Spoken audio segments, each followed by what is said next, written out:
Hi, everyone. Welcome. Can you hear and see us? Please let us know in chat.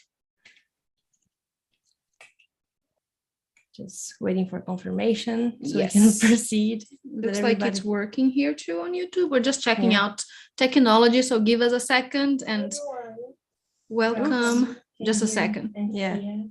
Oh my God. Yeah. Hearing my own voice is not. It's great.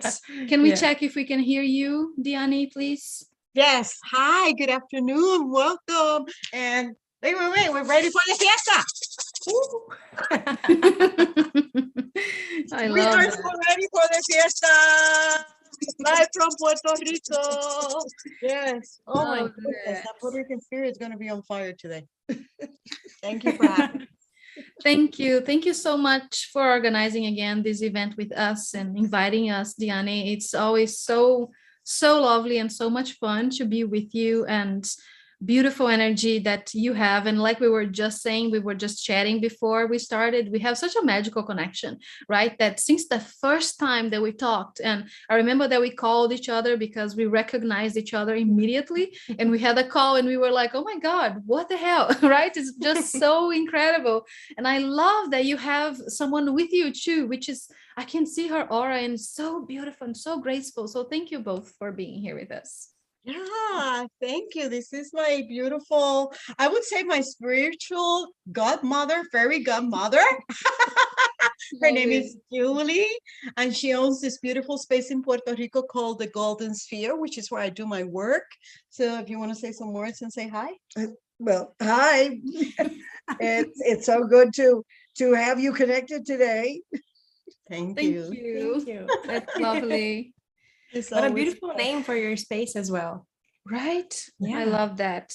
I'm going to share the link from YouTube as well on our social media, so you guys can chat. Just don't mind me. I'm sorry that I'm looking down. We'll have a space for questions as well. So if you already want to put them in the Q&A section, or I think if you're on Zoom, it's easier for me to find them in the Q&A section, or if you are on YouTube, I can try to keep an eye on chat and you can put your questions there. But just so you know, she's gonna answer you, and I have shared it, so there we go. Perfect. Great. So I'm going to just do a little piece in Spanish before we begin for the people that might be joining us right now or later. Buenas tardes, mi nombre es Coach Dianiluz, conmigo está Julie de la Esfera Dorada, Ari y Flavia. Qué lindo estar aquí para celebrar, ¿verdad?, este encuentro con Yeshua.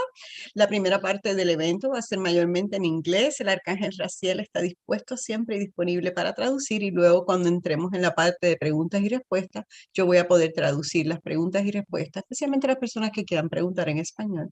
Vamos a poder entonces traducir la información. Así que bienvenidos todos. Welcome everyone. It's such a beautiful language. It is. I love it. Yeah, one of these days we have to do the trilingual thing with the the Portuguese, and then the Spanish, and then the English, and then we keep bringing it all together. Wow, that will be interesting. Yes. Oh yeah, I don't know. It should be fun. Always a fiesta. Yes. All right. So do you want, I'm feeling guided to ask her if you want to align us with a little meditation or an evocation, something you feel guided to, if you do.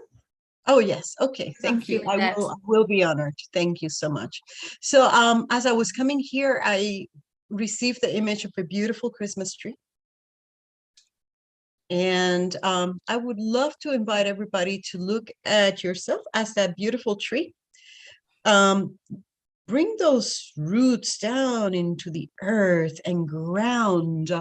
And not only just ground, just have this dance with Gaia that really makes you feel so loved. And being so grounded on this planet here and now is such a moment of grace. And then from your beautiful, beautiful tree, the leaves and the energy of your beautiful tree, you're going to then expand that light that you're receiving from the earth to all that is around you at this moment. People with you, the family, people who live where you are at, or the people who are in your city. Let's enlighten. Let's enlighten the place where we are grounded at. And in our case, we're enlightening our beautiful country, Puerto Rico. And as we're moving up into the cosmos, we're going to then bring the light into your top star, which is not on your 7th chakra today, it's in your 12th. So go beyond what you know and expand that light into the central sun. And do that beautiful connection, have that beautiful connection with whatever it is that inspires you, the center of the galaxy, the central sun, Alcyon, Arcturus, Sirius, whatever place in the galaxy calls out to you, or even your higher self from that 12th chakra. Ignite that upper light. Receive and enjoy the blessing that is coming to us as grace, the energy of love, the energy of grace. For you have chosen to be here at this moment. And your presence at this time is the gift, is the gift. So we welcome you and we celebrate each one of you for being here. And we celebrate all the people that will listen to this fiesta later on, for you are the reason for the season. You are the reason for the season, always. Thank you. Thank you, thank you, thank you, thank you. Always, Annie and Flavia, for your beautiful vortex of, you're like the garland industry. With tons of lights, tons of lights. Beautiful. Thank you so much. Thank you so much. That was beautiful. Ah. Great way to start. Yeah. Oh, thank you. Thank you. I've been guided now. Annie, if you'd like to comment a little bit about the solstice and how you see the energy moving through the event tomorrow. I know you have been doing the activation. Yes. Woo! And that is so powerful. So if you want to share a little bit about this space. Yes, Yeshua has been talking about this energy for a while now, if I'm being honest. And I feel like a lot of what's been happening, I'll say, in the past, not only year, but the past like 5 to 6 years, if I'm being honest, is leading up to this closure and the reopening of us as divine beings incarnated on earth right now, and of our remembrance of what that means to embody the divine in everything we do, in everything we say, in everything we experience, and in every single way. So he's been talking a lot about that, how this solstice holds this portal, you know, like you said, this vortex of energy that is at the same time that it feels so grounding and so still and so calm and so feminine in a way. It is also a portal on itself of transformation and rebirth in a way, which is not always what we tend to experience in a way, but it feels like that this time. It's like closing so many doors and opening new ones and allowing ourselves to explore the new and what it is and what we want it to be and what we are creating and therefore what we are embodying. So that's why we were guided by him to do this 11 days activation using the energy of the solstice. So we are using this portal, we say, in our benefit for our alchemy. And for these 11 days, we will send meditations and healing symbols for everyone that joins us. And with that, we will explore a little bit more of what that embodiment is in certain themes of our lives, like how do we embody trust, for example? What does that mean? to embody healing, for example. So we are working with 11 themes on these days, but everything is about that embodiment, because he says that that's all that it is. That's the theme for next year, is embodiment, because we've learned, we've remembered, right? There are so many things we've activated, that we've played with. Great. Now it's time to bring it here, to live it in the flesh, in the world, in the material, because that's the point, right? It's not only what we have here, but that grounding. So it's so beautiful that you started this with a meditation for grounding and for embodiments on its own. And we had not talked about this before. So again, we're always working together regardless. Yeah. And I just did a live prior to coming into this connection for my people in my wall, and that was exactly it. It's like presenting myself not anymore as a woman or a Puerto Rican or a whatever, and releasing all the labels and just being the presence and expanding from that greatness and feeling comfortable with saying it's okay, you know, I'm all of it. Yeah, I'm all of it. Allowing all to just come through. Beautiful. Wow. Flavia, you were going to say something.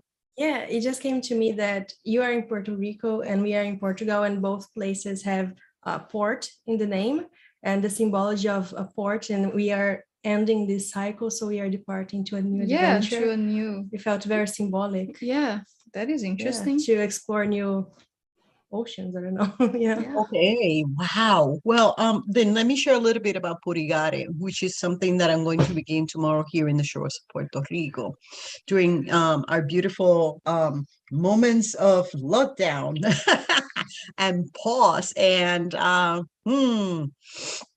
grounding deeper into ourselves, courtesy of the universe. I had the idea of creating a project where I would anchor light in places where very difficult wars or genocides had happened. And I began doing some research and looking into battles, and it was like so overwhelming to see how many battles you could find on Wikipedia through the ages. And how much forgiveness and how much release. And, you know, it's like, wow, why do we keep fighting? So I thought that was going to be a project that will happen like maybe in 10 years, because I want a team, you know, like the X-Men or the SHIELD agents. I don't want it big and a plane, and I want to bring people around the world, and we want to do this anchoring also with the locals who live in this country, the light workers in these countries. And all of a sudden it's like, nope, you start now. You don't have time in the tomorrow. And it was so clear to me when I was told you're going to Puerto Rico and you're going to anchor light, and that is the beginning of Borigari. And it is in the now, because there's no more tomorrow. And it's so clear that the collapse of the timelines has happened. And we have crossed the portal, and the light has won, and we're doing the work. So for me, it was very interesting, because wherever I am called to do something somewhere, first I have to look within. So what is it that I need to heal? And what came to me, and I want to expand it to everybody as an invitation into looking within. What came to me was, how do I release the enemy, the concept of the enemy? Because I have a shadow, very dark, but it's not my enemy, it's my friend. So that fragmentation that is coming to an end, because duality is just ending. So as we're coming into that place of oneness, and then the enemy no longer exists. You know, like Yeshua said 2,000 years ago, you have to love the enemy. And we're like, yeah, okay, we're working on it. That's so long, you know. So whatever it is that you call the enemy, whether it's through religion, the demons, or, you know, Monsanto, or maybe that government, or maybe it's the virus, whatever it is that we want to label the enemy, the more we embrace and release that concept from this planet, it's kind of like the end of war. Because if there is no enemy, what are we fighting for? So first is looking within, you know, which aspects of ourselves are still there. Maybe the enemy is somebody who's not awake now. For all of us who are awake, maybe we think of it that way. And then, or maybe it's a family member who still thinks that because you're very advanced, there's something wrong with you, and that is the enemy. How about one of the things that we let go of in this big closure of the solstice is the enemy? In every dimension of time and space, just let it go. And as we clear it, then we can expand that vision into the world, into our country, especially the countries. For some reason, I don't know if it is because of you being so close to Spain, it's bringing a lot of energy of the civil war. And I don't know if, that spilled a lot of Spaniards into the borders of Portugal at that time. So there is still a lot of the energy of that experience within your country. So whatever it is, wherever you are in the world, our invitation at this time is this is not my project. This is everybody's project, because it's just source. Think a little bit about that. If you are in a country that went through massive destruction or massive genocide, including our indigenous people, because we don't have any left in Puerto Rico. They're all here in my DNA, but they're not around. Literally, they were all sent away. So we want to bring out the spirit and bring the strength, and we want to bring the strength of everything that has prevailed to be able to then cleanse and stay in the light and expand the beautiful and the goodness. And that includes also a little bit of that aspect of Atlantis and everything that unfolded, because for us in Puerto Rico is still very, very Julie has this beautiful crystal picture back there, and every time I see it, I see Atlantis. So how are we still, releasing all of that that is still in our DNA, and bring it into a place of oneness? So Annie. We were talking about similar things yesterday, right? With Pamela early on her channel, that what else do we need to just remember that the point is communion, right? Is to be in community and to love each other regardless. Why do we think we need catastrophes and suffering to bring us together, right? So reflecting on that upon us and interiorly, like, what am I still at war with within myself, right? What is it that I'm still fighting against, or what can't I see as the divine, right? Because like you said, that shadow is part of you, and it doesn't matter how much you want to send it away or that you want to make it the devil, it's still a part of you, and it's going to be following you around. It doesn't matter what you do about it. So like you said, making friends with it, making friends with your ego, making friends with your mind, making friends with what we have, that's what Yeshua is putting in now, with the cards we've been dealt, right? It's not about remaining with those cards for the rest of your life, getting attached to them and not thinking that can't change. No, it's about playing the game in the way that makes sense for you personally, and with communion with other people as well, with unity with other people in mind. But knowing that acceptance, for example, is perhaps the first step. Even if I can't accept that I need to accept this, that's the first thing you need to do, that's okay too, right? But understanding that everything you've been dealt, right? Every card on your hand has a purpose for you, not against you, not to punish you, but for you as a divine creator. So again, what are those things and how are we choosing to use them, right? Are we choosing to use them as a shield of armor all the time? Or are we using them as a part of us that perhaps we're not proud of, perhaps we can't fully love right now, but we understand that it's divine too, and that's the first step, right? So that's what's coming to me. That is beautiful. Thank you. Thank you. Wow, it's so interesting because last night I was watching the movie Ben-Hur, which is a classic of the American film industry. And I don't recall having seen it before. And then the moment I sit down, the scene is this line of slaves that is being, walked through this place, and you see through the workshop of a carpenter what's happening outside. I was like, oh my gosh, how magical is this? And to have that view that I never had before of like looking through his workshop. And it was so symbolic that my mother had chosen to see that. And how is it that this movie, besides being about miracles unfolding, is about the transformation of the slave into this powerful believer.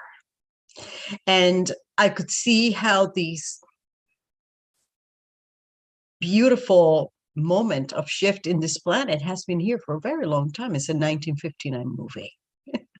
Yes. That I invite everybody to see because it's fascinating. And what I'm getting from Yeshua at this moment is, so what are the things that are still slavering you? And what are the things that are still keeping you in the enemy state?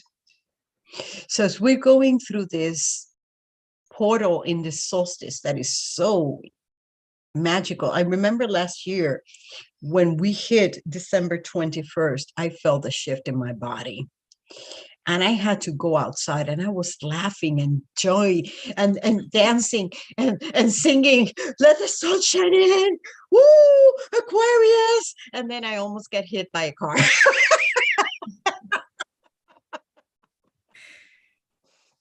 But I remember that on the eclipse of August 21st, I almost got hit by a bus.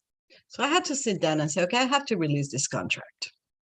There is no me getting hit by it, and I don't need any more reminders. So in a way that he's also trying to tell everybody, look at what's unfolding in your life in the 3 days, the day before and the day, and then the day after. Check out what's going on, just in case there's something that you need to release. Flavia, I love the face. I just remembered what happened to me on like a year ago. Yes. I burned the bathroom. Literally, she put fire in the bathroom. I set it on fire. Yeah, she almost set the whole house on fire. Yeah. So, okay. Yeah, we need to look at that. It's released. Wow, all purified beautifully. Yeah. So maybe the answer is we don't need to purify with fire or water or any of that. We're going to use the violet flame. It's safer. Yeah, that's easier. That too. So yeah, that's it. What is it that happens in these portals, in these situations? What is going on?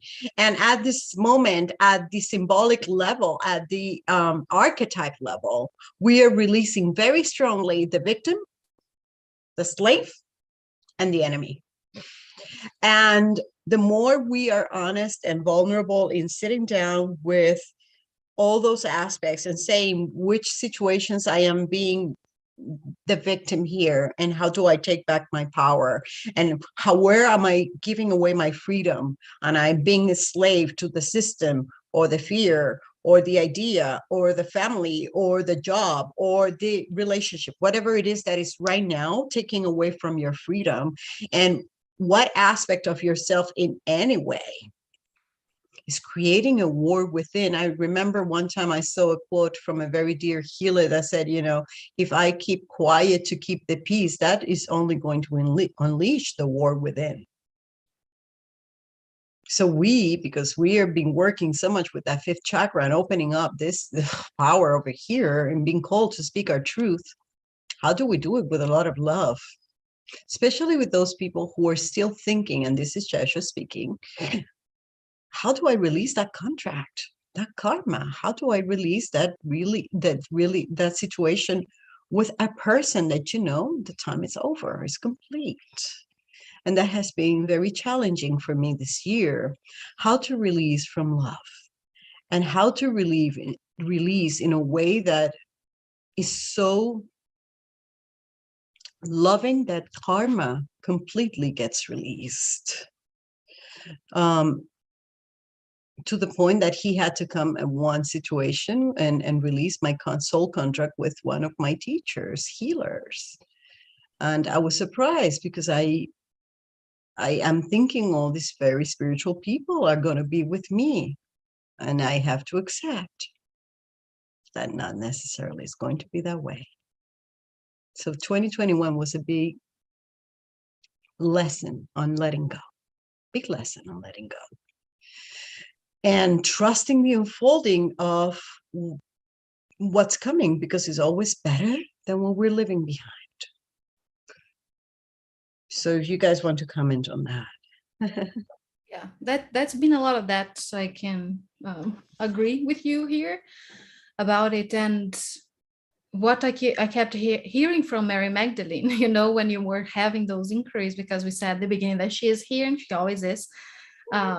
It is through honoring how you feel in that moment, honoring you, right? Because the you in the other will feel its truth, even if not in that exact second, they will feel its truth the moment that is the correct moment for them. So if you know that you are honoring yourself in that moment, you know you're doing the loving thing, you know you are coming through love. So she's saying that that's been a lot of that happened, you know, because you needed to open space for something you can't even conceive yet with your human mind. And that's exactly what's been going on in the past few years, is that a lot of things are crumbling. And she's saying you can see that in your society, you can see that in your world, you can see that within yourself, your relationships, exactly because you need space to create something new. And the foundations of this new is being built in these communities in which you find soul family, right? That you feel seen and you feel heard, because your fifth chakra is your fifth dimension in your body. If you think about it, everything works in correlation with everything else in the universe. So if you're thriving to go through that and you want to live in that space, it's important for you to live your truth, to speak your truth, to live your truth, to embody your truth in your relationships, in your relationship with yourself, with your health, with your wealth, with everything that you are. Because again, like we were saying in the beginning, you're human, and that is divine and that is beautiful. So it's important for you to honor your human emotions, to honor your human reactions, even though the point is not to react. And we want to, let's say, she's saying that, using your own terminology, we want to evolve to a place of understanding and compassion in which we don't feel like we need even to react to something, right? It's like, it's completely fine that you think this way, that you think this of me, of the world, of whatever. I can hold space with you here with grace, because it doesn't affect me in the least, and I don't have it in me even to care in that degree. I care for you, for the human that you are, and that's perfect and divine. But there is a path that we trace, right? So for that path to be able to be created, we need to open space, and that's what's been happening. So for some, and she's saying for most that went through anything like that, it's been like, it felt very catastrophic, even like literally it's like crumbling. It's like this belief of me, of who I thought I was, of what I thought I needed, is not the truth anymore. But being in allowance for that grace of, I can trust, right, in my soul, I know, so then I'll just do it. I don't need to see the next step. The next step will be there when I need to step on it. And she's saying that through trust, that's the easiest way that we navigate, right? That honoring and that crumbling and the rebuilding is trusting that you have a plan, and the plan is always good, the plan is always fun, the plan is always graceful, right? It's about how we choose to embody it, how we choose to live it, how we choose to see it, because that's being human, and that's beautiful, she says. Yes, indeed. Yeah, I think even when duality has been transcended, the power of choice is still such a beautiful, gift. And I feel now that as we are moving into the new earth, the choice will be between all these beautiful things, not in the way that we had it before, the duality as we knew it, but choices in such amazing, beautiful ways that are all enlightening and beautiful, and a lot of art evolving and creativity and just going forth. All right. He wants to speak a little bit about health. Of course. In my country, this is still a big issue. Feeling safe. And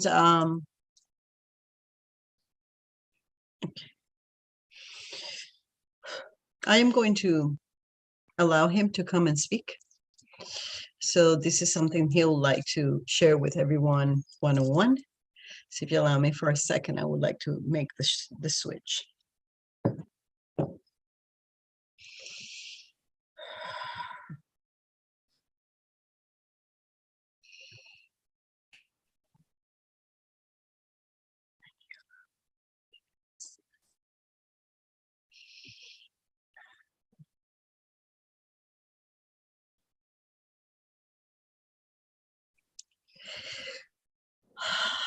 I am very grateful to be here at this moment in her place.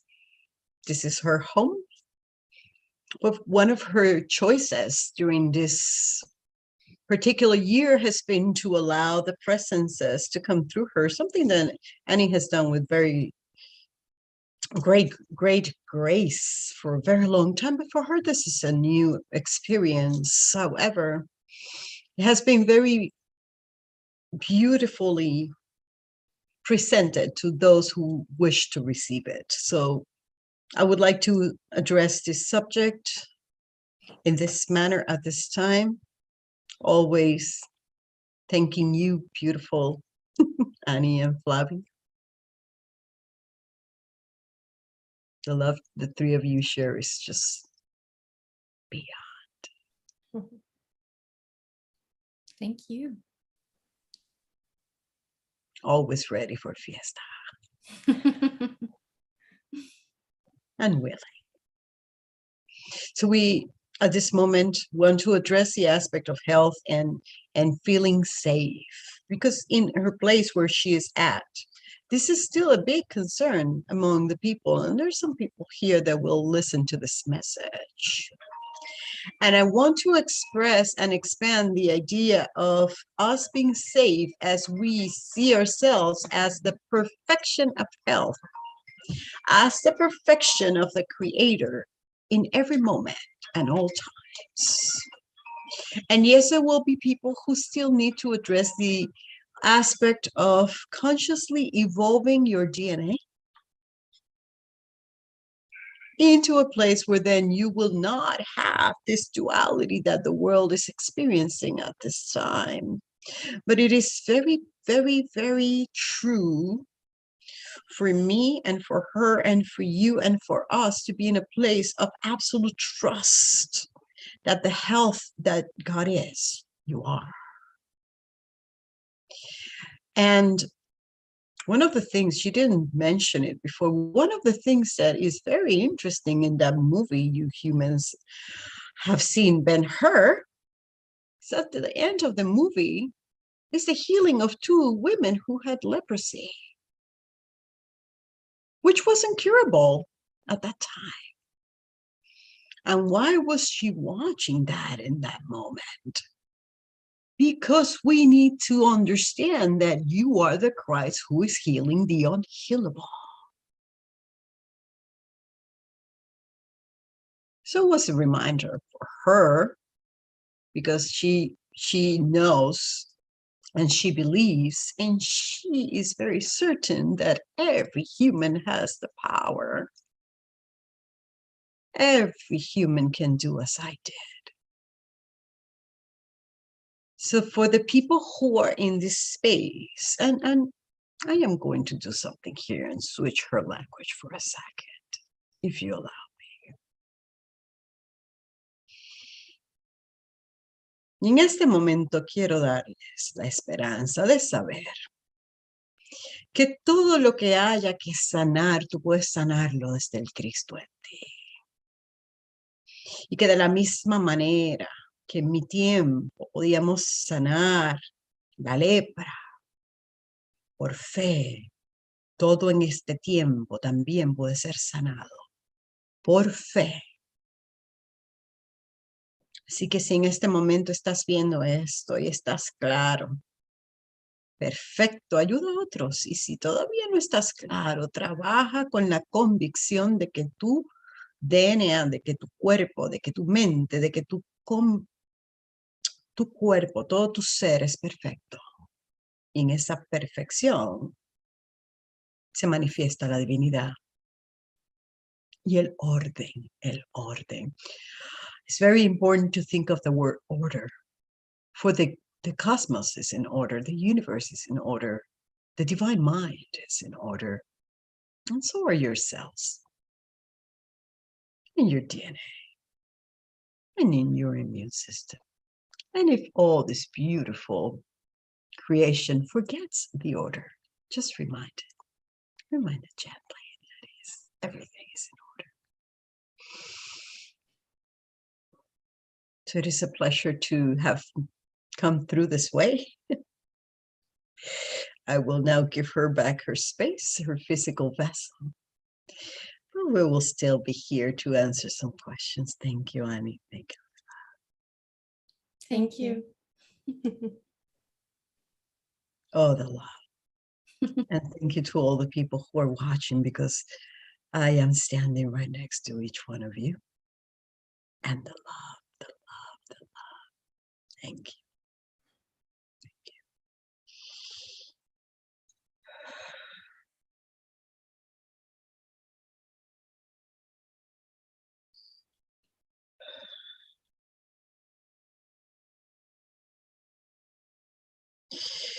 And this message is courtesy of Yeshua and my teacher, Annie. Because if I had a teacher when it comes to allowing this kind of communication, my dear friend, it was you. Thank you. I was this close from crying. Very proud of myself that I didn't. Oh, well, I'm wiping my eyes now. You take over. Thank you. It was beautiful. And every time that I feel his energy like this, it's too much, right? It's like your human body doesn't have, I don't know, it's a beautiful technology, the human body. That's what it is. But in any case, magical. Thank you very much. My pleasure, our pleasure. All is well. All is well. Yes. How do you feel?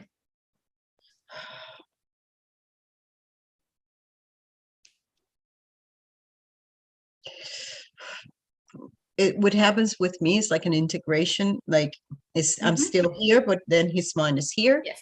So everything that comes out of the mouth is still him. That's how it felt, and it's also like you're opening space for him within you to come through. And that is very healing every time, every single time. Your whole body goes back to that order he was talking about, because he is so certain of it.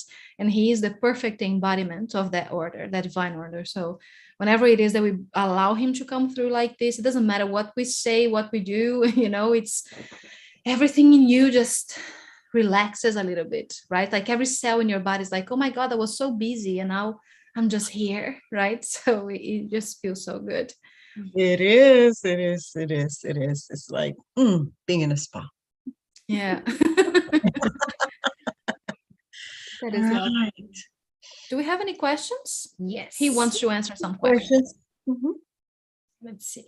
First one is, Coach, you mentioned your preceding life that you were helping Puerto Rico by clearing karma from Atlantis. Would you like to comment on this? Yeah, I would love to. Part of the memories that have come forth, I would say, since I moved to the United States. And for those who don't know me, I lived in Puerto Rico for a very long time. I was born and raised in Puerto Rico. Then I went to study in the United States, came back here, had my awakening in this space, And then all the empowerment and my evolution as a coach and a healer happened here. And then in 2017, Hurricane Maria created a vortex of transformation that sent me back to the United States. And my work has been done both in there and in here for all this time. It's just expansion. It's just expansion. So one thing that I had to clear very deeply when I started my twin flame journey was the fact that I saw my twin flame and I in Atlantis at the moment of the big wave. And I was under the impression that we were there to try to save everyone, you know, and help everyone. And then one day I woke up in the morning and I stood corrected. I was trying to save my own ass. And I was trying to save myself, and I was with a group of twin flames, and he was there, and we were trying to save ourselves because during the time we were supposed to be doing the right thing, we just didn't do it, or we didn't speak up when we saw the things that were unfolding that were not right. So part of what I'm doing here in this incarnation is releasing my karma from Atlantis. Okay. But I'm going to switch here for a second. Una persona preguntó sobre mi espacio, mi pasada vida en Atlantis, y parte de lo que yo estoy haciendo en este momento es limpiar el karma de Atlantis, porque en el momento de la destrucción yo estaba allí y yo fui parte de eso.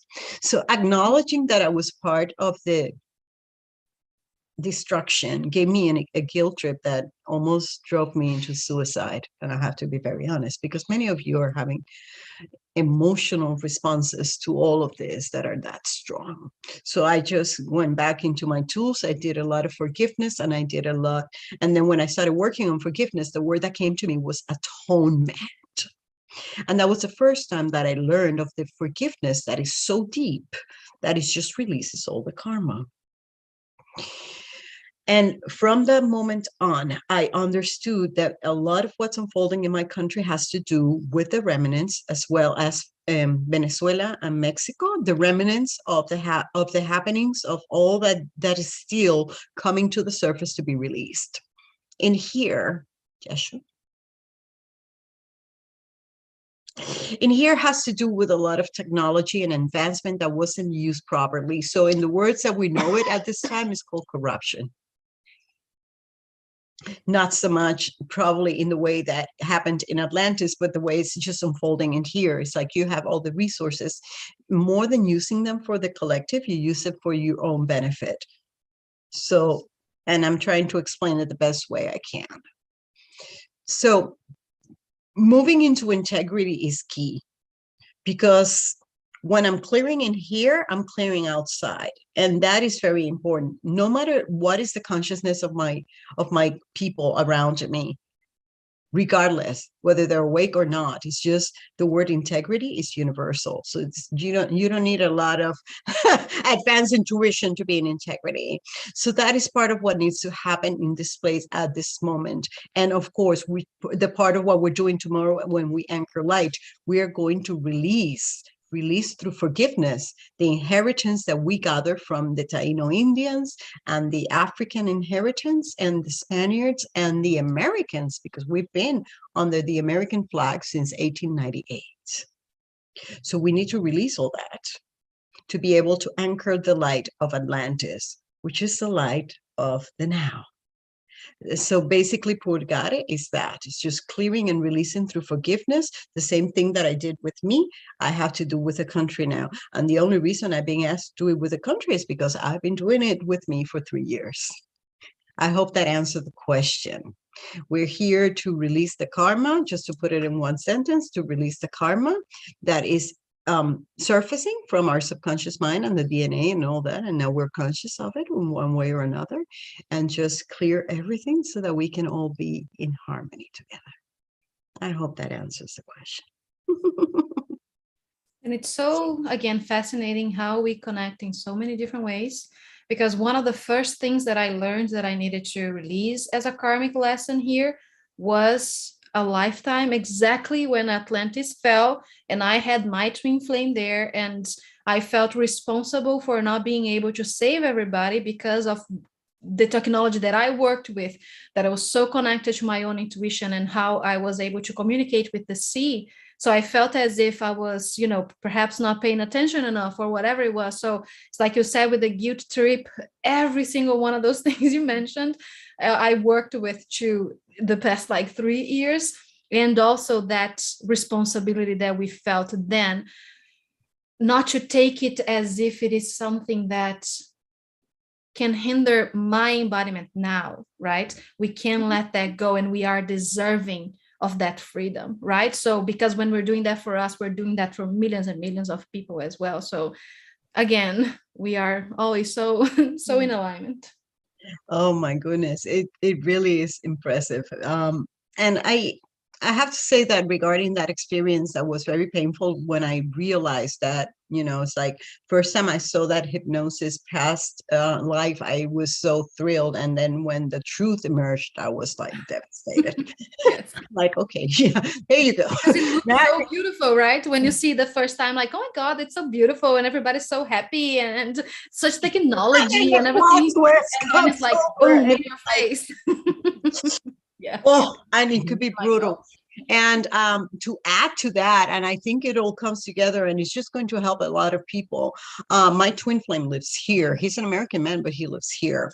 And part of what happened last year, I had to come and confront him because I have done my work, and I had released. He had married somebody else, and we needed to release the contract. So to be able to do that, I was placed in the building where he lives with his wife. Wow. For a month. Yeah, shocking. I should be writing this book already. Yeah. And I remember the exercise was being very present all the time, knowing that I was going to be, at some point I was going to have to face these two people. I mean, I was even in the same floor where they live, and that I needed to be the presence of love. It was like the only thing, and of course I'm screaming on the floor, why do I have to do this? And then I would have my victim moment, of course, under the shadow for a little while, then snap into, okay, just be the presence, be the presence, be the presence. So every time these big karmic moments happen, I have understood that our job is to keep clearing and cleansing from here, the fear or the need for answers or whatever, and just be the presence. And releasing my contract with my twin flame has been a journey. Just this morning, I was dreaming with him again. I'm like, no, oh my God, it's okay, sweetheart. I am not your light. God is your light. He's still having trouble understanding that his higher self. It's so interesting that you're saying this, because I'm seeing this in sessions with people all the time. And I was also dreaming about some exes or whatever that energy is. And I was wondering about it. It's like, what the crap is this? Because I don't want this. I don't want to see your face. It's not that I don't hold love and compassion for that, but that human part of you that have been good, that went through all of that craze, and you're like, is it not enough? And then Cleopatra came to me because I've been working with her. She showed up and she's like, it's not about what the dream is supposed to mean. It's not about replaying this energy. It's not about giving it 1 ounce of your power anymore. It's about understanding that in your subconscious mind, you are doing a work that is so smart of you to be done in this way. You are releasing those contracts 100%. And you don't need to do it face to face anymore. You don't need to speak it out. You don't need to do another ceremony or anything. You're doing it in your sleep. So can you have peace now? It's like, these people are not coming back to your life. They don't want anything with you. It's just your subconscious mind doing a very important work. And Yeshua was reminding me of this. Like, I don't think we talked about this live yet, because a lot of people are dreaming about or having this encounters in their dreams. And sometimes it's not just a romantic kind of thing, but just people in general, family members, things that you've been working on for a very long time, returning to your awareness in your dream states.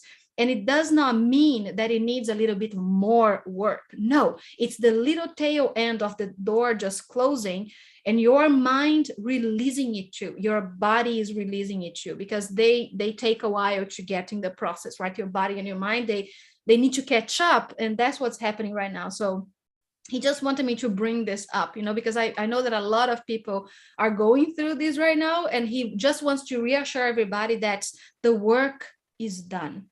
Trust that you have the answers, and that if whatever shows up in your life, you are fully equipped to deal with it with kindness, with self-love, with awareness, and with trust. So just allow yourself to be here with this for a second, is what he's saying, because I'm seeing this happening in so many people's lives. And I think it's also a byproduct of the fact that we need to accept that we are no longer just in the physical. Oh yeah. And that sometimes is hard to sort of like sink in. The fact that in that particular experience, I had a chance to be in front of him, and I said to him, we can say goodbye with love. And it's so funny because it was in the middle of the pandemic. So what he chose to do was cover his mouth, put his face covering on. And I said, well, I don't care if you don't want to say it. I am going to say it for the both of us, because I read his body language so clearly. And I understood very much that there was a reality unfolding in the physical, and then there's the reality of the higher self. And Yeshua has been so clear about speaking about the fact that those places outside the physical and the duality of the 3D, those are our places of power. Wherever we depart in meditation, I've been using shamanic journey, which I love, because it's just like an adventure every time I go into those caves. Whenever you go into hypnosis, or maybe you go through the Akashic records, wherever you depart from the physical, the work that you do in those places, that is your place of power. So as we are going into those spaces, especially in places like this portal, what is it that you want to finally release, clear, bless? One of the most transcendental experiences that I had this year in terms of shifting a reality was going to God and asking for forgiveness in behalf of me and somebody else who messed it up. If you can mess it up, and of course, God doesn't need me to ask for forgiveness. It's not about that. Yeah, it's about the recognition of understanding that we need to clear all this so that we can all be in this place where you were mentioning communion, of harmony, of wisdom, of we want to be more like God. We need to feel very comfortable saying and being that. Every day more, a little more. And then when we confront the people who are not quite there, just sharing it with amazing grace and love, like saying to my twin flame, I can say goodbye with love. We can say goodbye with love. Even if his physicality says, yeah, I haven't spoken to you for years, but I am not going to engage into, but you come to my dreams all the time because you're trying to take my light. He doesn't get it. He's not going to understand it. But as we are unfolding this beautiful resolution in the physical, like you just mentioned, everything also in the non-physical is expanding greatly. So I think I've been guided by Yeshua to ask people if they have questions about situations where they need support in whatever it is that you want to do in a particular situation. It can be health, it can be finances, it could be relationships. Is there anything in your life at this moment that seems kind of stuck and you would like to unstuck it? Moving into 2022. Así que las personas que quieran hacer preguntas en este momento, Yeshua me está pidiendo que por favor cualquier situación que tú veas en tu vida donde te sientas estancado, sea de finanzas o de relaciones o de salud o de tu camino espiritual, vamos a abrir el espacio para preguntas. Las pueden hacer a través del espacio del chat o del espacio de Q&A para nosotros entonces contestarles sus preguntas en este momento. Lovely. Yes. Fiesta. We already have a few questions. Good. So let's see. The first one that we have is, could Yeshua give me some guidance for my current career situation? Who is asking? Florence. Where is it? Annie, I feel that that's for you.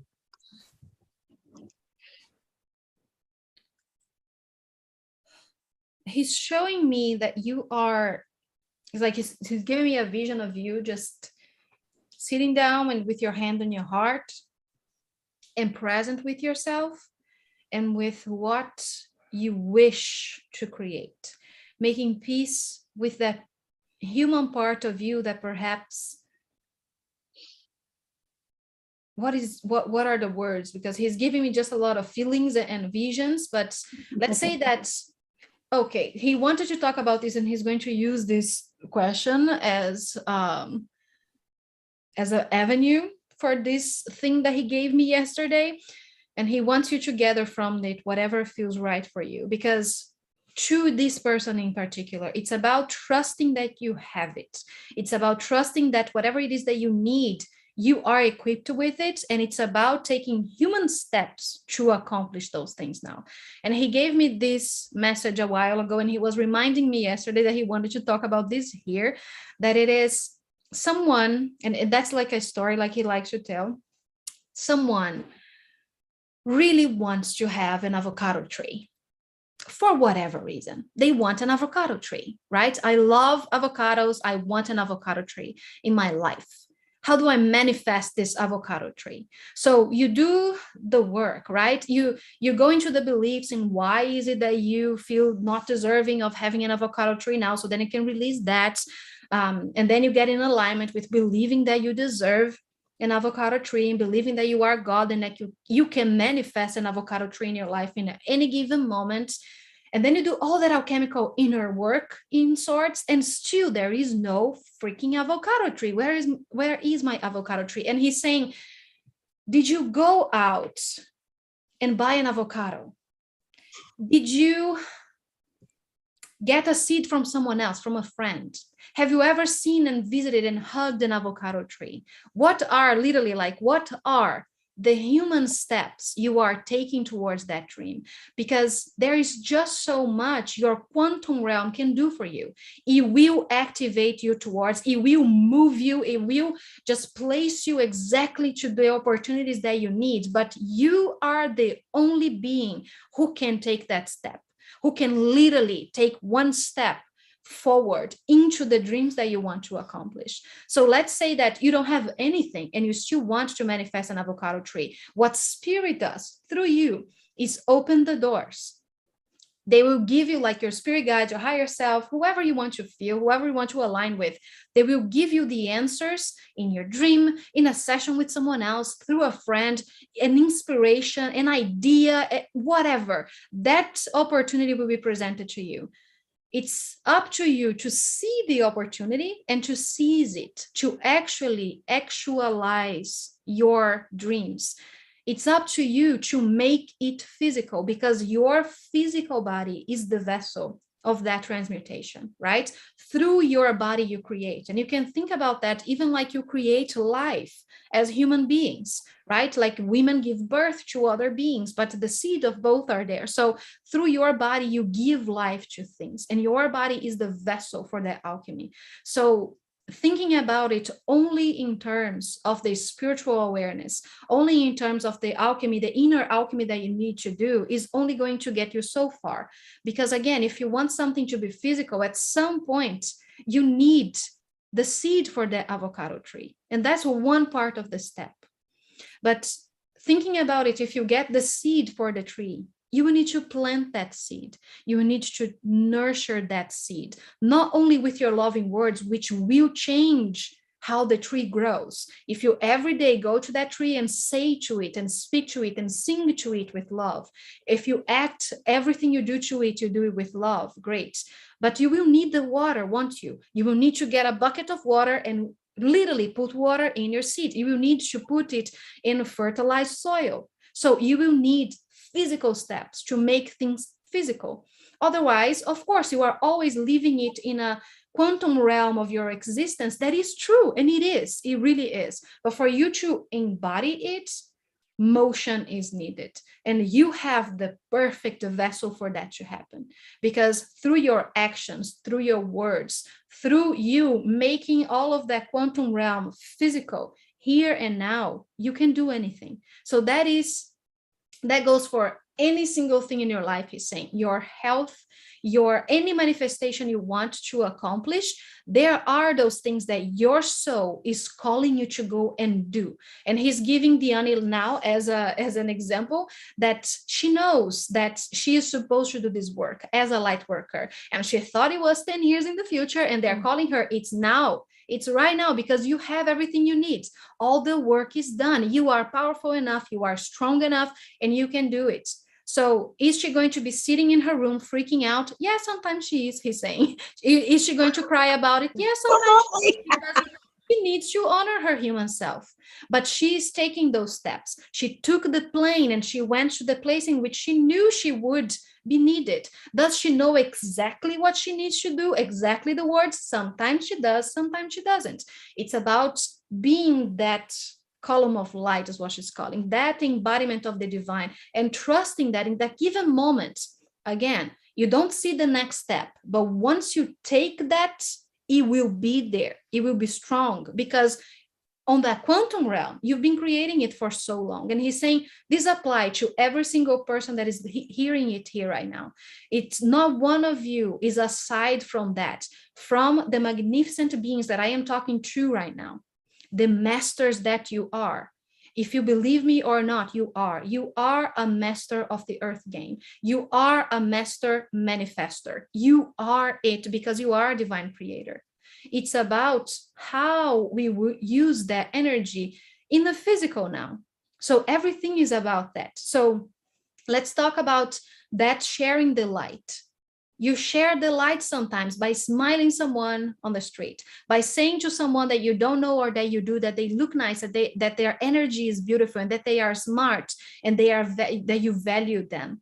You don't share the light only in ceremonies. Those are some roles that a few of us chose to play. But in your day-to-day life, how are you looking in the mirror and talking to yourself? How are you talking to your body? What kind of foods are you giving your body? How are you fueling yourself? How are you playing the roles that you set for yourself to play? That is the thing that really makes the difference, because through every single one of those moments, you are the love that you are, and nothing can take away from that. The earth game is exactly about that, about how we are so masterful that we got to make love physical, and you get to feel it in your flesh. You get to touch it, you get to experience it. And if you follow your dreams, if you follow those things and you actualize your thoughts, someone is going to come and gift you the avocado tree.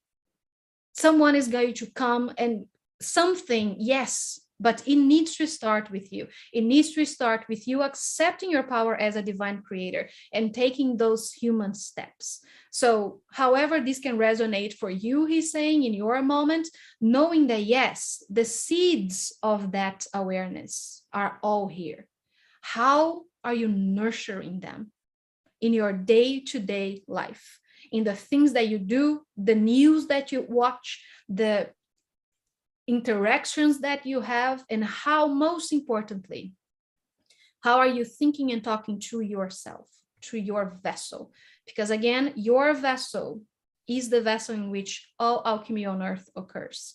And through you, through your body, through your physical body, life happens. So how are you feeding your body life, for example? How are you feeding your body love? Please appreciate and learn, again, to embody that divinity, because otherwise you can feel it. You know it is there, but you don't feel it being actualized, because action is a gift you gave yourself as you became human. So don't forget that. He's saying that's my main message for today that I really wanted to convey. And I love it, because when I was guided to anchor light in Puerto Rico, the first idea that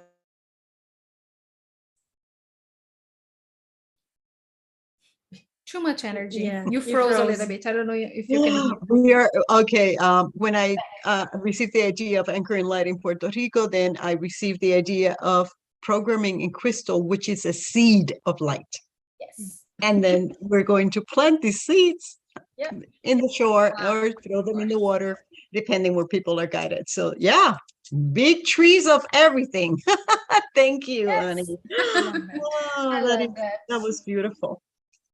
Thank I you. was going to say that I love that you're holding a crystal too, that every time I channel, I have a crystal in my hand, and I see that you have, is that carnelian? This is a polychrome jasper that has like a I love it. It has like a window into the ocean, I think. Yeah.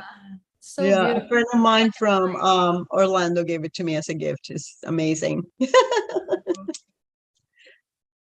Let's see the next one. You know what it looks like? Those caves that you see Yeah. like many videos in the internet that you see the video from above, and then you can see the sand and the Yeah, and there is a place in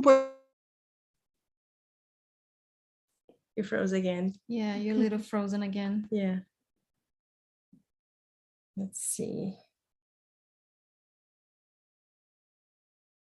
She's not frozen in here. She's just frozen For us? yeah, here That it is went so through crazy. on YouTube. Can you still hear us? No. She's showing, it's a little delayed on YouTube. Oh, it froze now. Yeah, I think that's why. Let's just give it a second. I Yeah. really need to pee. So I don't know if she can hear us, but if someone can type that in chat, we will just pause our camera and our sound. Just do a little pee break. Yeah, Alana, can you please do that for us, please? Yeah. We're gonna have like a little tiny pee break. And Can be you right type it out back. for her, please? And we'll be right back. Okay, guys? I'm gonna write it in chat too. Yeah. And she went out. She's probably going to come back. Thank you very much, guys. We're just going to pause the video so I can get up. Just a second. Yeah.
Hi. We're back.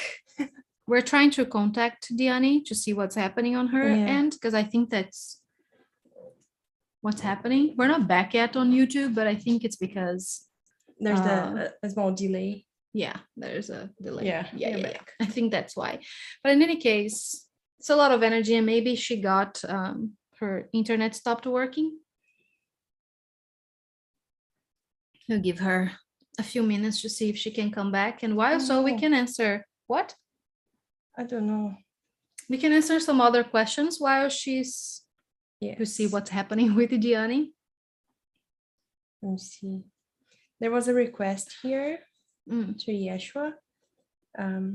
Yeshua, open my heart and eyes to understand all that is to look within that I need to understand, please. From Julie. You want to see?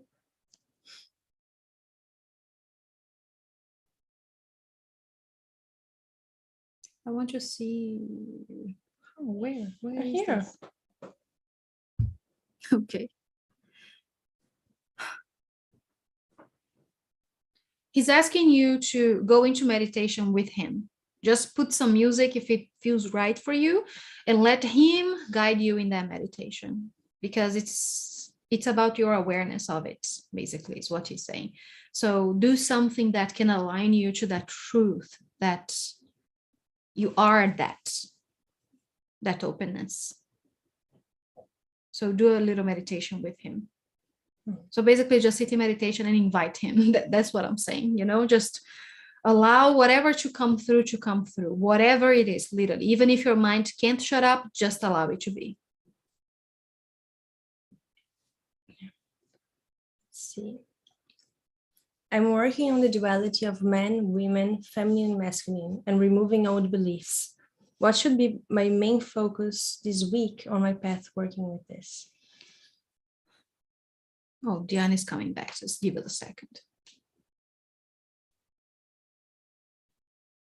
Just clearing violet flame. Nice. Am I sounding chopped? Because I'm hearing myself chopped. Realize it.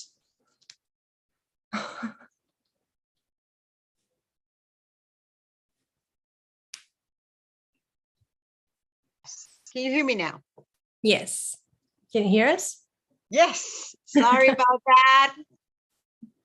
Happens. Well, we say here, life, la vida en el trópico, life in the tropic. Yes. Internet just went somewhere. All right.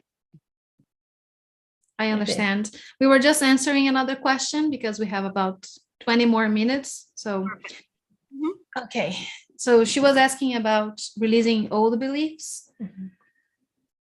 What do you have to tell her? Well, he's making me feel this pressure here on the back of my heart chakra. And he's saying that it is related to this, to holding into a responsibility that perhaps is not yours. I don't know why he's telling you this. Again, I don't have any background, but that's how he makes me feel.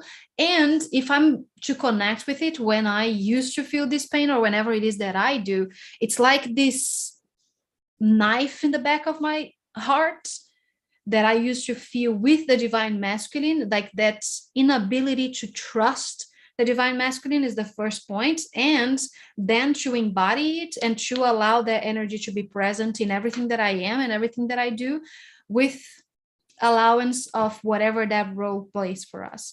So you can still work basically with the divine masculine and the divine feminine within you without labeling it as anything that doesn't serve you in the moment.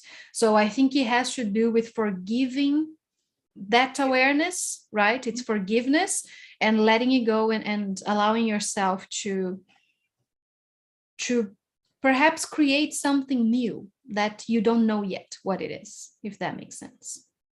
And if I may, in the line of this person who's asking, in the line of the feminine of the ancestors, there is some forgiveness and release that needs to be done for the line of the feminine as well. I cannot quite exactly pinpoint what is the belief that she's exactly speaking about, but I feel it's just coming from the generations, from learned behavior. Yeah. That needs to be transformed, and it's quite radical, what needs to be done in here through her. So it's being brought to the awareness of her because she is the healer. Oh, that's beautiful. Lovely. Yeah, that's great. Next question is, I have too many resources to work with. Are one more important than the other? Is one more important than the other? No, you're abundant and prosperous. Sorry? No, you are just abundant and prosperous, and that is fantastic. Nothing is more important is what I was hearing, but in practical terms, so if you can have like, it's because I think that maybe that's what it is, like, what should I focus on perhaps, so then I can create some structure with this, whatever already feels like you are masterful in, whatever in those things, like this is the thing that I know I'm good at already. Find that one thing. If you can find that, let's say, find whatever already feels like home for you. Like I feel good doing this thing here. So then you can start there, but they are all powerful, divine pieces of yourself. Yes. I'm putting in chat a question that is in Spanish because I will not attempt to. I was going to. I'm gonna read this. Do you want to? It's okay. Just let her read it. Okay. If she can see, I cannot see it I'm okay. Archangel Raciel, I'll try to read it for you. Mind my Spanish. No, dale. So I think it's 2 questions. Yes. So I'll read the smaller one. Just, ¿qué te gustaría destacar que nos sirve en nuestra vida espiritual? Sounded great for me. Muy bien. Oh my God. Oh my God. I can take a vacation. You got this. Sure. Okay, so what I'm getting for this person, and I'm going to answer in Spanish then, and then I will translate into English. Lo que estoy recibiendo para ti es el aspecto del amor en todas sus facetas y en todas sus manifestaciones, ¿verdad? Empezando con el amor propio. Lo que me está dando Yeshua para ti es una reconexión contigo, pero en cierta forma también me está indicando la parte de la niña interior, lo que significa por lo regular que todavía hay trabajo que hacer de sanación con la niña interior. The answer Yeshua is giving to this person is that it's a massive lesson on love, and to understand and receive love in all its manifestations, but also in the form of healing of the inner child. What would be the second question, Annie? I'll try to read it because it's a bigger one. Great. Trust. I got this. Sé que América del Sur es vasta y continente en muchos países, pero ¿puedes elegir un par de tradiciones culturales o cualidades que podemos celebrar y animar en este continente? She's saying that South America has a variety of cultural diversity, and what can be chosen at this time to be able to connect. Qué bella pregunta. Lo que me llega es, otra vez, él está hablando de la fiesta. He's talking about the fiesta, the party. Todo lo que se hace que eleva la vibración, todo lo que se hace que nos da alegría, todo lo que se hace que nos da gozo, en moderación, ¿verdad? También, porque a los puertorriqueños les da mucho gozo beber mucho alcohol. I'm just saying that whatever it is done for happiness, for joy, to anchor, to elevate our vibration with our traditions and culture and happiness and joy and celebration, but also with a lot of sobriety. The Puerto Ricans are really big fans of drinking.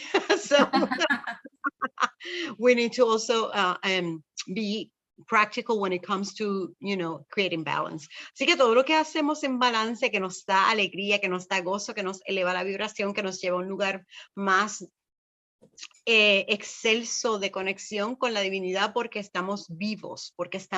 Todo lo que celebre eso en este momento se debe practicar. Everything that you practice that celebrates being alive, go for it. Yes. Thank you. Beautiful. That's what I was saying. Ajá, en español. Beautiful. Sí. Qué lindo. Muchas gracias. I was seeing the same thing, like dancing, like people dancing around fires, and that's, the drums and feeling that the resonance with your feet, even on earth, and honoring that part of us that is so connected to Gaia. And yeah, that's beautiful. Thank you. Every part of our culture in South America has one of those things, right? It is that connection to Gaia, and it's beautiful. And the Caribbean as well, because the African inheritance has a lot of movement and vibration through, I even have this thing here. Because if there is fiesta, you gotta have it. Yeah, this is it. And he's reminding me now that the drums have the heartbeat. So everything that's done with the drums will activate the chakra, the heart chakra as well. So yes, beautiful activations all over the place. Yeah, lovely. Next question. How do we consciously evolve our DNA? Consciously evolve our DNA? Yes. Through light codes. I'm sorry. I just jumped in there. I was about to say exactly the same thing. Activating the light codes in yourself through sound, sometimes through a facilitator, because some of us, like I do that. I think you do that too, right? You activate. Yeah, I've been doing it for myself as I'm shifting from 3D carbon-based to crystalline, but not for other people, not yet. Exactly. So, but he's just saying that you do it. But in any case, through a facilitator, through sound, through whatever it is, like he's talking about practical things. So literally just doing a meditation, doing a session with someone who can activate some things in you, or just you doing it for yourself, like Diane was saying that she does with herself. There are so many ways literally that you can do that.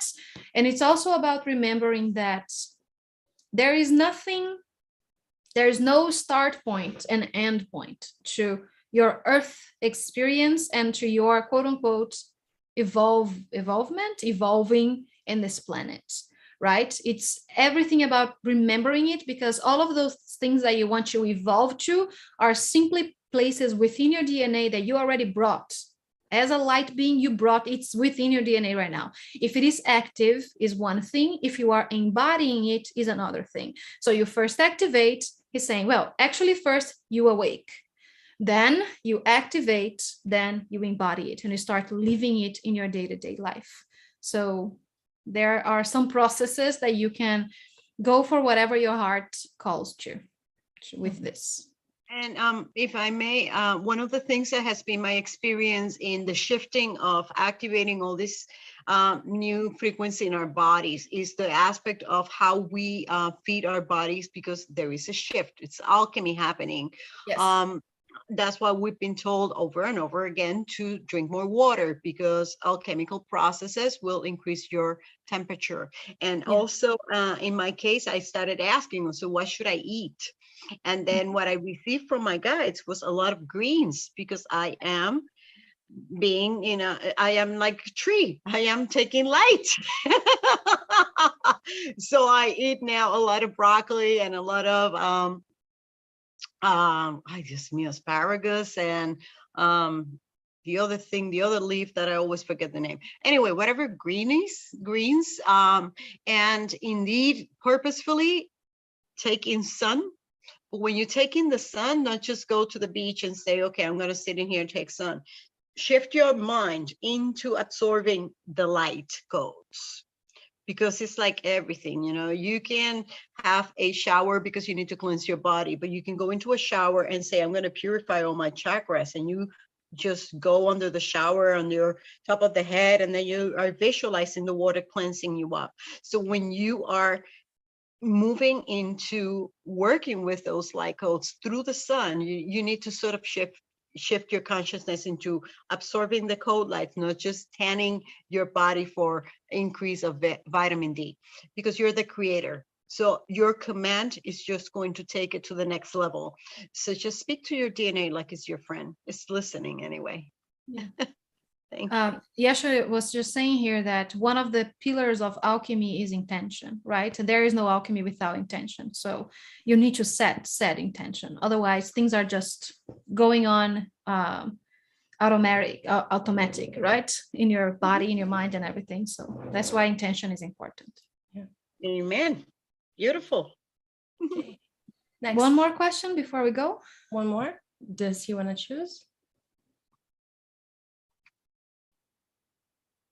Oh, me? I cannot see them. No, I will. No, I'm Yeah, reading. sure. Sorry, Yeah, I'm letting him choose. Sorry.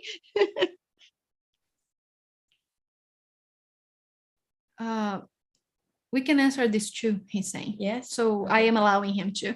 Okay. So the first one is from Alana. She says, "Hi ladies, such beautiful messages about planting seeds and nourishing. What a beautiful representation of divine union. Can Yeshua provide an additional message about staying focused on planting your seeds and staying on your sacred path without comparing yourself to others? Sometimes it's difficult when you're doing such unique work."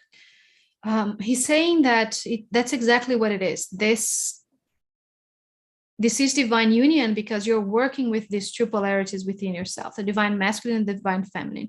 The divine feminine receives the answers, receives the guidance, and the divine masculine within you actualizes those things. It is the critical mind, it is the doer, the focus base. So first things first, it is aligning those two energies, empowering those two energies, balancing those two energies, however you want to put this, whatever terminology makes you feel safe and loved, use that.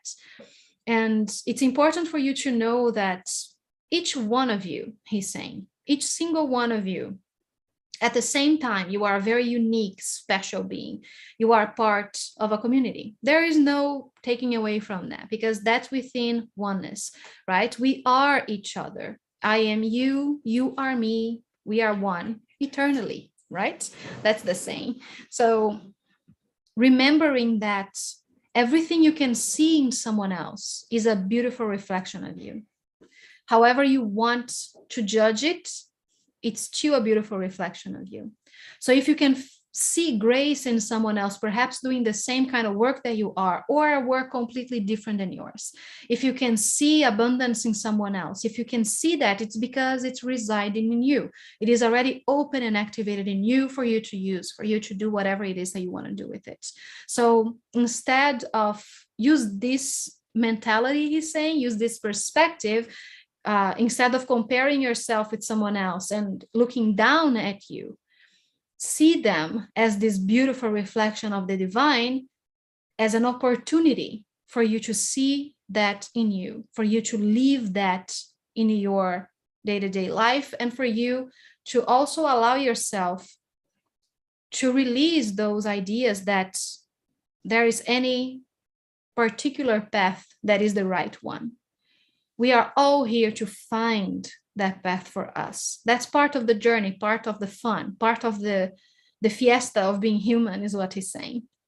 It is figuring out what that path looks like, how it feels like, and navigating it and finding joy in the small things too, and the big things and everything. And finding yourself in the midst of everything that you said you wanted to be and everything you agreed you would be, and what you truly, truly are in your soul, which is a divine creator. So remembering those things, and whenever it is, because the way that he makes me feel about this in particular, because it can go in so many different ways, but this question, he makes me feel as if you're comparing yourself to someone that you think is doing better than you, or that is more abundant than you, and maybe that is doing a better job at something that you are, or something like that. That's the feeling that he gives me. So he wants you to look at that like, okay, if I can see that in them, it's because I am it. So how can I honor that part of me, right? That is exactly that too, but perhaps in a different facet, with a different nuance, with a different message, a different path, because we are supposed to be unique. Otherwise, we wouldn't be in a physical body, right? You will be just consciousness. So allow yourself to change this perspective with kindness and compassion, basically, is what he's saying. The next question, I will read everything, and then you tell me if you want me to break it down. Okay. It's from Zuma. She says, I've listened to the Divine Union class, and I'm wondering, what is the mirror of my relationship and breakup with Francis reflecting to me? Why am I continuing to place my happiness outside of me? Why do I find it challenging to choose me? I get intellectually, but I'm finding it challenging to embody my self-love. I know that that's the key, to choose me. I start new every day. Can Coach Dianiluz tell me what she sees for me? I'm thinking the upcoming. Immediately came to me, these are memories from a past life that are coming to this person. Okay. This situation that she's encountering is the root of the situation is in a past life. So when we're dealing with, we are reenacting a karma. The most important aspect is that I consciously try to shift the situation. It's so funny because before we started our reading, I pulled out a card for my my followers, and the card for the week, or for the solstice, actually was justice. So when this card comes out, it's basically about karmic justice, not so much, you know, earthly justice. So we have been encountering a lot of reruns of past karma, we want to call it that, to see how we finally release from love, or reconcile from love, or fix it from love. In your case, my beloved, I feel that there is an aspect of your ideas on how to love that need to be reviewed, because it's kind of like you're trying to create a 5D relationship with the 3D paradigm, and that is creating this, what I see is kind of like a distortion in the middle, like when you're trying to fine tune your radio to listen to the station, but you cannot quite find that, you know. So it's everything is coming in with the distortion. So go into the past. Ask, you can do this through hypnosis. Ask for the past life that created this situation to be brought to you. Again, intention. You can do this through a meditation, a guided meditation, or a guided hypnosis. That will allow you to understand clearly what is it that needs to be cleaned and healed. And then from there, you will take it into the next step. But it's kind of like, first you need to understand your responsibility in the creation of the situation. And because you've been very loving in this lifetime, that's why it's not, it's like, I don't see it, because it's not from here, it's from the past. And thank you to the Lords of the Akasha for bringing in that information. Thank you. That's interesting, because we talked about the Akashic before, right? So that's why, it's like for our last question, that's why it was invoked. And what I'm hearing from Yeshua now is about practicality again. And he keeps repeating this. And I think we're going to be listening to this from him for a while now, because I think that that's where we need most work, I'll say, more than anything else, is the practicality of being an empath, for example, on Earth, of being a very highly aware person on Earth, and so forth.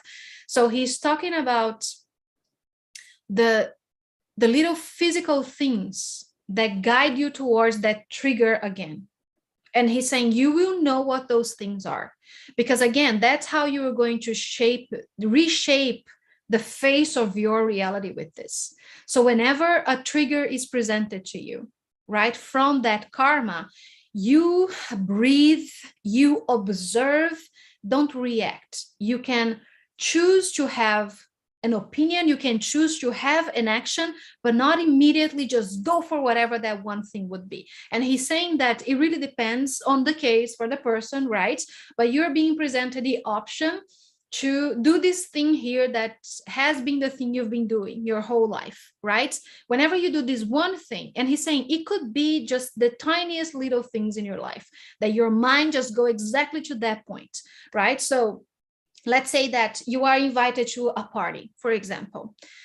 with the same people that's always been there, right? And it's the same conversation, it's the same, and you do enjoy yourself. You have fun, you like to be there, but there is that one thing that happens in every party, that perhaps it is that you get to talk to someone in specific and they say that one thing that is going to trigger your mind to have the reaction. Perhaps it is the drink that you're drinking, so you will trigger that exactly that same reaction because you are repeating the same pattern in the physical. So again, you will be able to embody your self-love once you start embodying it in your life, like taking actions towards the things that you know that is in alignment for you.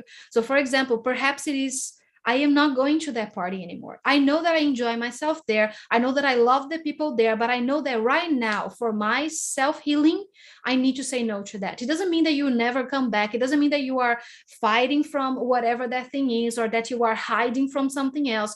You're choosing yourself in the physical. So it's not only in your awareness anymore. So you're taking those physical steps. So perhaps it is like, no, I am not going. So let's say that you choose to go to the party, but every time you go to the party, you have your phone.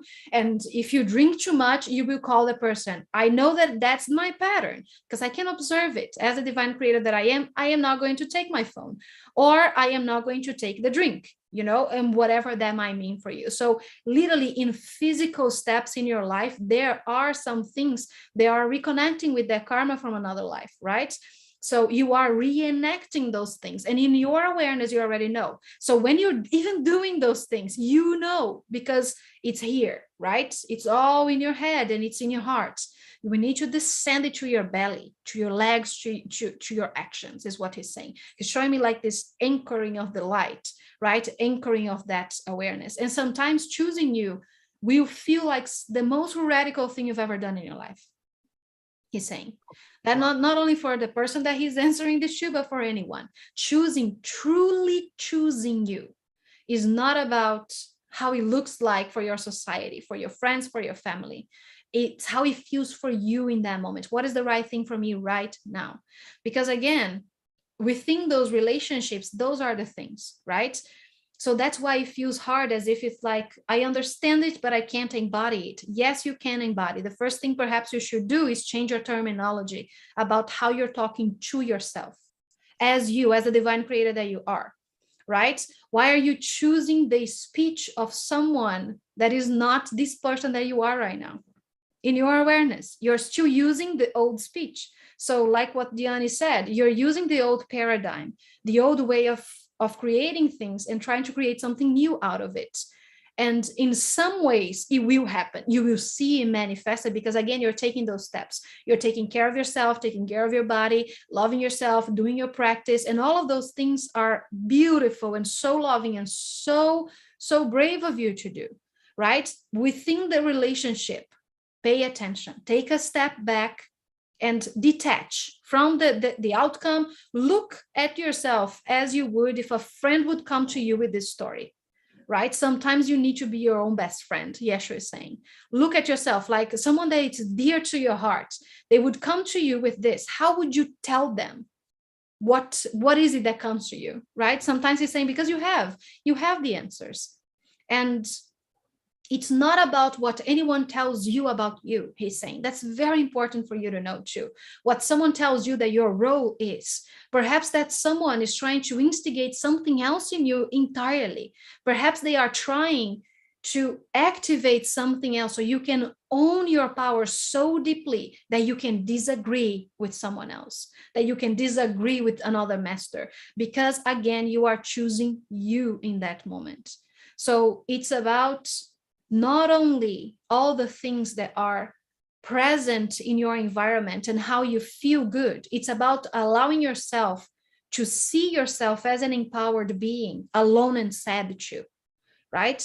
It's about sitting there sometimes in the darkness under the shower and crying, because that's what God wants to do now. God wants to freaking cry. And I'm going to cry. I'm going to feel sorry for myself. And in your awareness, you know you're doing it. You know exactly what you're doing, how you're doing it. For that moment, you can allow that to happen. Yes. How do you change that pattern? You act differently towards you. What are the tiny little actions that are entwined with all of it? And how can you change them lovingly, with compassion, with awareness, not bypassing it, not, it's like, I'm not going to look at this and I'm going to go be happy. Yay. No, that's not what he means, of course. He means with responsibility again, with whatever it is that meant, or whatever it is that it means now, even if you don't fully want to go diving deep into it, because some people don't resonate with that, he says, it's perfectly fine. Here and now, what are the tiny little things that I am doing that I know are not healthy for me and my relationship? He's saying, you will know what it is. Sometimes it is about being radical about it, exactly, doing the opposite, right? Not doing it at all. Some people work like this. Some people need one step at a time, right? It's about, it's like breastfeeding a baby and then slowly taking it out and introducing food to the baby. He's saying, you will understand that very well.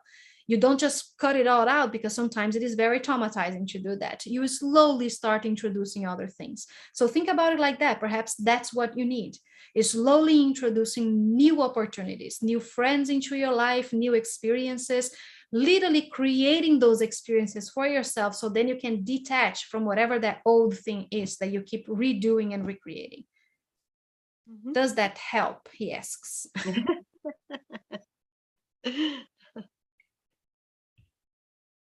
Beautiful.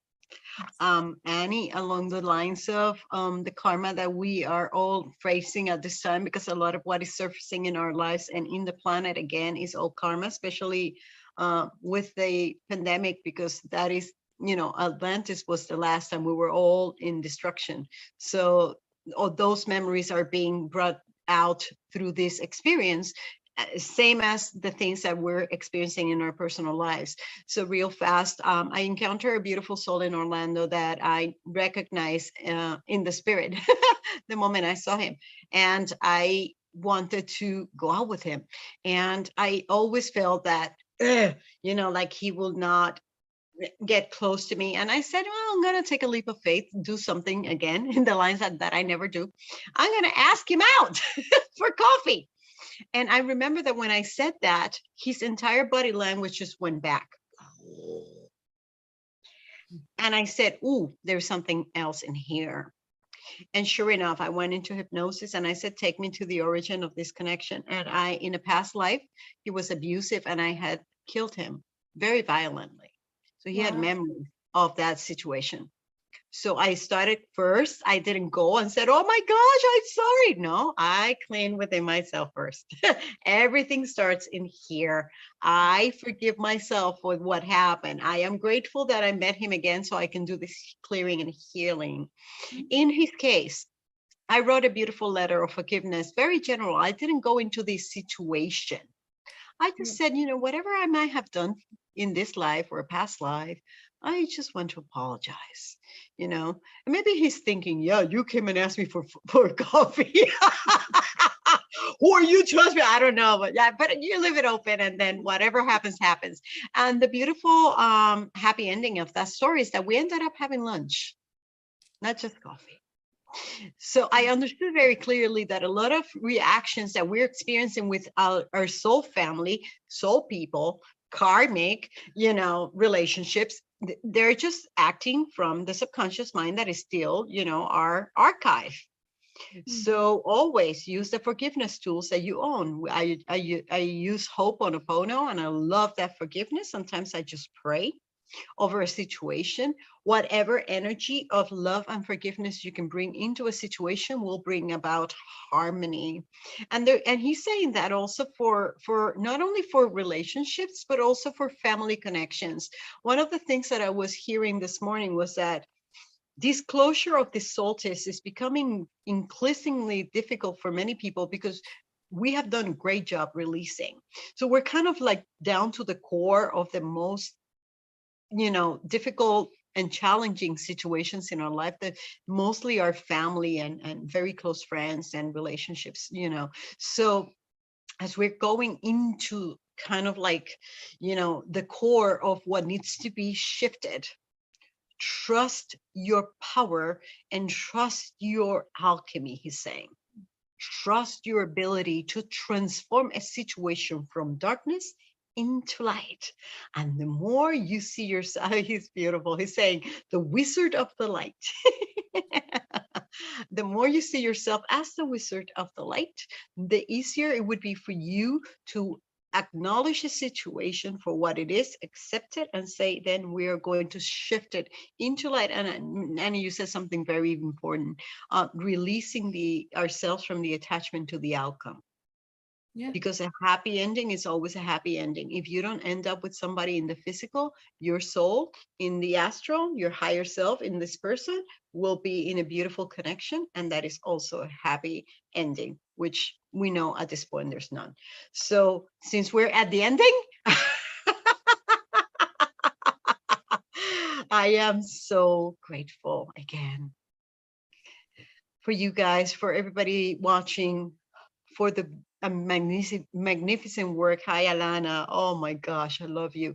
The magnificent work we have done this year, all of us, trusting, moving forward, celebrating the light, crying when we couldn't celebrate. Acknowledging the part of us that was throwing the kid tantrum for whatever reason, and then rising and rising and rising. Because I can feel the earth, I can feel it in my soul, I can feel it in my physical, and I am so grateful to all of you, and all of us, for all the beautiful things that we're seeing at this moment.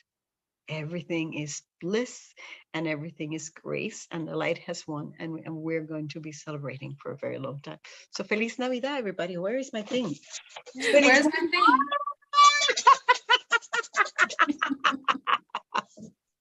I love it. Thank you so much. And again, thank you for this invitation so we could do this together. And again, it's always so loving to connect with you in every way. And I know that in the astral, we work a lot together, you know, much more than we get to do in the physical, but I'm so grateful for you and the beautiful work that you do.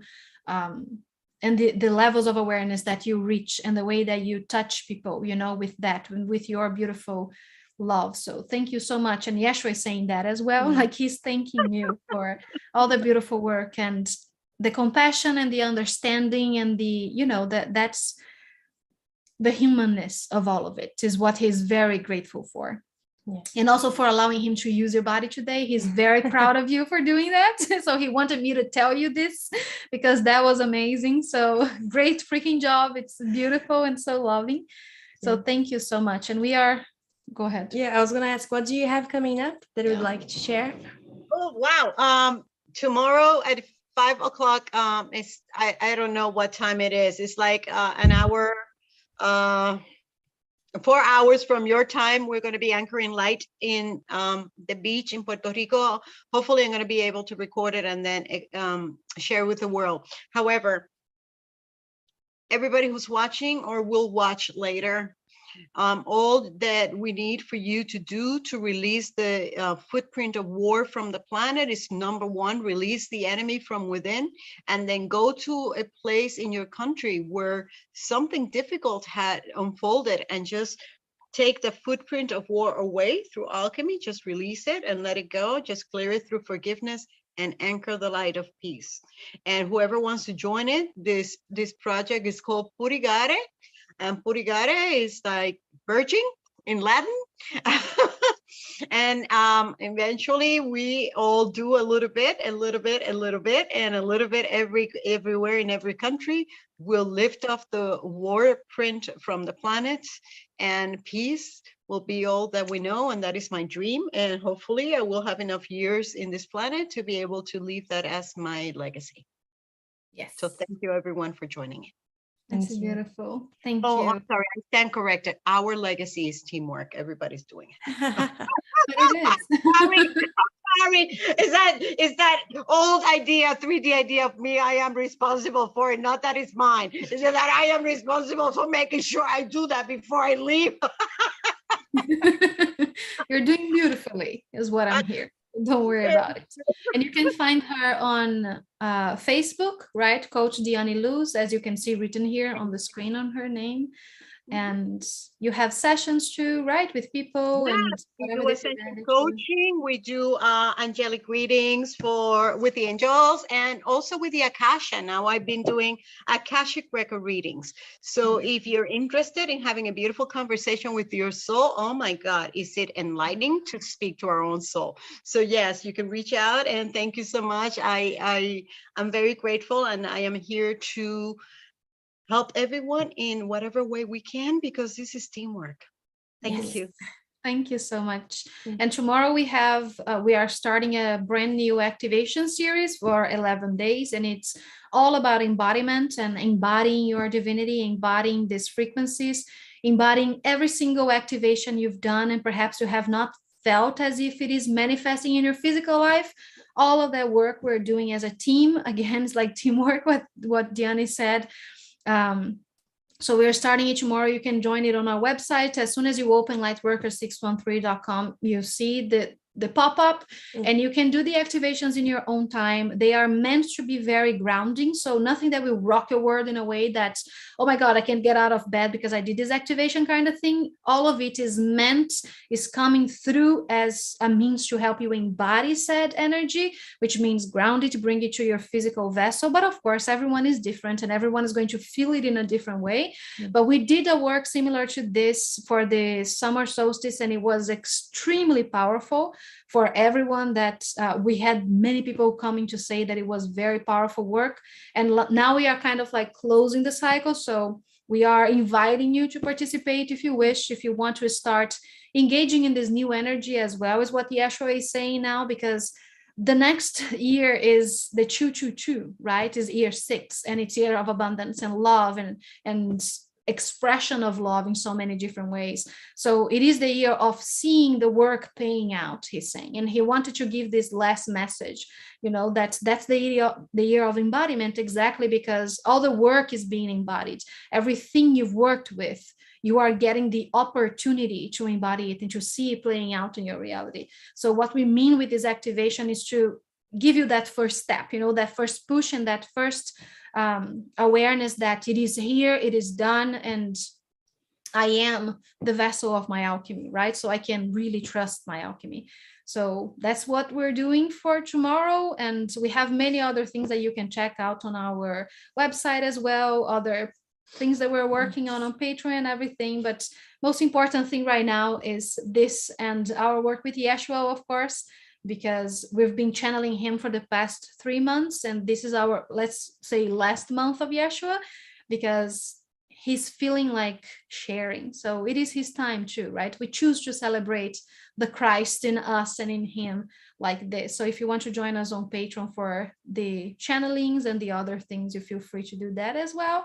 Thank you all for being here, for sharing this moment with us, this powerful, I can already feel the energy of the portal. I don't know you guys, but it's already like getting there. And like what you said, last year, I really felt the shift. And I think this year is going to be more powerful than last year, but also more grounding as well. So we might not feel it as physical, right? Because again, we've been doing the work throughout the year. So we've opened space in the vessel. Let's fill it with love, is what Yeshua is saying. So, and if you'd like to donate a love offering for the space we shared today, you can do so either to our PayPal or to Diani's PayPal. It's everywhere, but we can, I don't know, I don't have it here. I should have paypal.me/Lightworkers613. And yours? Coach Dianiluz. It's on my fan page, Coach Dianiluz Cora, and the PayPal link is on the top, Coach Dianiluz Cora on Facebook. Yeah. Yes. We will all share. And we receive and we multiply every love offering with a trick that we learned from Joshua. So you will get it. Thank you, guys. Thank you so much. This was beautiful. And blessings and Feliz Navidad to everybody. Woo! Happy holidays. Merry Christmas. Bye. Bye.